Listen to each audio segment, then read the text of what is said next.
right, Tom. So, you know when you got in the spot and you had two tires that were spinning and you couldn't get Front through? tires were spinning. Yeah. Well, it's one front and one rear is what's going on, okay?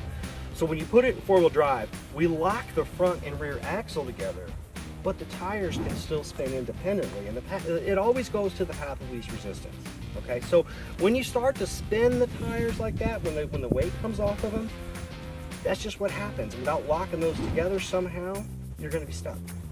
Now you can do it with brake modulation, where you put on the brake a little bit and try to slow down those free spinning tires.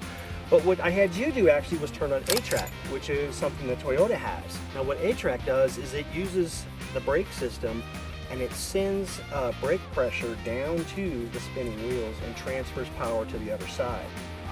So as you saw, once you turned on A-TRAC, it took just a second and then you just drove right through like it was nothing. And so that's another piece that you can have, and it makes your vehicle that much more capable off-road. As you know, I'm newer to this. Right, yeah. I've had this truck for 5 years. It's the first time I hit that button. Yeah, it's not figured out what it's supposed to do. It's not something that you would use in the typical situation, but when you get out here and we're trying to cross through these washed out ravines, we're gonna have situations where the tires are gonna come up off the ground. And we have to have a way to transfer power to the tires and still have traction. That was incredible. A-TRAC does it. Let's try to get through the rest of this. Yeah.